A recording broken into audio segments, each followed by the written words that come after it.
Alright everyone, we start off today with fairly important breaking news here. Timothythibault is out at the FBI. He has been made to resign. In my opinion, he was encouraged to leave the agency. He wasn't fired, but I can't imagine that he would resign from such a position, prestigious position within the mid-ranking of the FBI, unless he was told, hey, your continued presence here isn't particularly helpful. Maybe you should tender your resignation. Now, you should ignore some of the more hyperbolic takes on this that are like, wow, the FBI just dragged him out of the building kicking and screaming and shit like that. That's based on the initial report that he was escorted out of the building.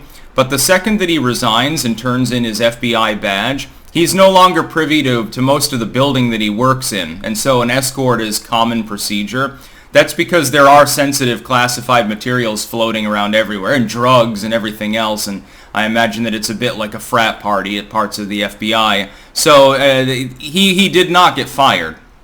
He did not get forced out of the building in some hyperbolic gateway pundit manner.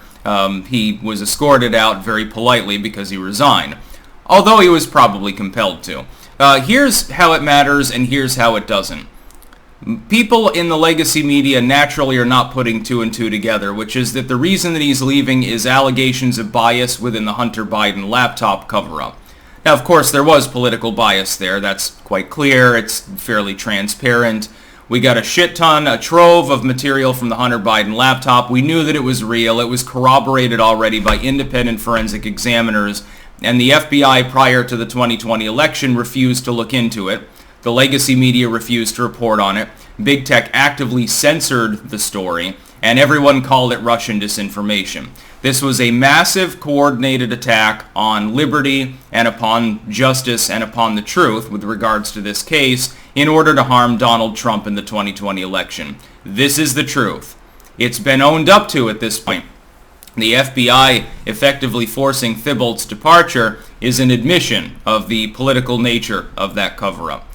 Zuckerberg came out the other day and speaking to Joe Rogan, insinuating the FBI, wink wink, nudge nudge, totally coincidentally approached them about disinformation campaigns at the exact same time that the laptop case dropped, etc., etc., etc. It's effectively been admitted to by all of these people. The legacy media has been backtracking, etc., etc. If the public, by the way, had known that the laptop was real, the content was real, quid pro Joe really is a thing, it's not just a meme, Joe Biden would have had zero chance of being elected in 2020. It would have been feasibly impossible, because it would have had the biggest scandal since Watergate, certainly, hanging over the head of his candidacy. It just wouldn't have worked. It doesn't matter how bad Orange Man is at that point. Every independent voter in the country would have taken up the GOP banner at that point. You would have seen a swing of 5 to 10 million votes, in my opinion. It's a huge thing. This is the biggest scandal so far politically. This is bigger than the IRS scandal with Lois Lerner, the AP spying scandal. Hell, it's bigger than the redactions in the Saudi involvement 9/11 report cover-up paper that they released after that shit. This is the biggest one that we've seen in over 20 years. It is a huge political scandal, as opposed to the Mar-a-Lago raid and shit involved with that, which is entirely separate. So it matters in the sense that the Hunter Biden laptop, which shows quite clearly Joe Biden did lie to the public, objectively. He did meet with people he claimed he didn't meet with.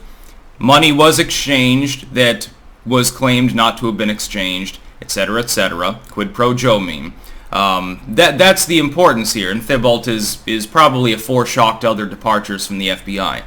What's not being mentioned by the legacy media on purpose, and I think by other independent content creators by omission. I'm not saying that there's any malice here, but I'm not seeing a whole lot of other content creators covering this story and mentioning one very important aspect of the case. Let's stretch out our minds a little bit and do some analysis here. This is why you subscribe to this channel, by the way. If the FBI is effectively asking for the resignation of Thibault, and probably soon others, with regards to the Hunter Biden case, why is it that if you can have politically motivated cover-ups of that extreme scandal, you can't have FBI bias involved with other cases like, I don't know, the raid on the residence of a former president comes to mind. That was relatively recently. Can the FBI not have bias in any other case? It's just a one-off? Because the legacy media appears to be promoting that basic concept. Well, handful of rogue FBI agents, just like keeps happening over and over again with regards to the persecution of Donald Trump specifically. Like with Russiagate, where rogue FBI agents who were politically motivated decided to fiddle around, grab up a dossier they knew to be fake, fronted it through FISA with a rubber stamping process, knowing full well that Rosenstein would read it, chuckle, sign it, and then pretend before Congress that he couldn't recall whether he read it or not. By the way, that is canonical fact. That's his claim before Congress. I don't recall. I don't know whether I read it or not. I just signed my name to it. I've got a lot of work to do. I didn't have time to read all these papers pertinent to investigating a sitting president. So I decided to just sign the paper and file it. That's what Deputy AG there, Rosenstein, that's what he claimed. I mean, it's crazy. It's obviously false, but it's plausible deniability. Not very plausible, though, I suppose. This is therefore important in the sense that, and if this were widely reported on, if it were being given the proper attention that it needs, the public would have some big questions with regards to the Hunter Biden and 2020 election cases. Because it looks like political pandering by the FBI. Apparently they approached within the office and effectively, we've got an FBI whistleblower now claiming this.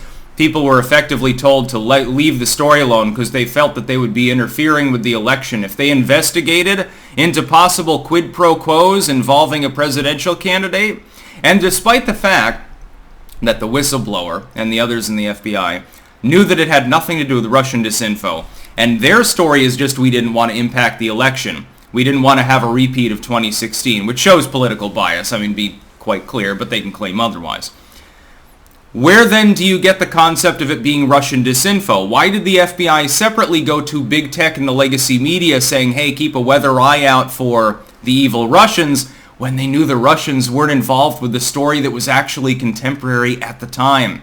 See, this is the bombshell. This is the damning part. Nobody's even putting two and two together. I've seen not one tweet, not one bit of video, a shred of video from any other content creator making that basic premise known. Contemporary to this entire period of time, you have the FBI separately saying two entirely different things. In the interior, don't investigate it. We don't want to affect the election. In the exterior, make sure to suppress people because it's a Russian story. Isn't this rather damning? Did this happen to occur pertinent to the election? I would think so. Very helpful, Zuckerberg, going on Rogan a few days ago, by the way. It's absolutely hilarious that Zuckerberg, of all people, he's basically a failed Gen 2 synth from the Institute.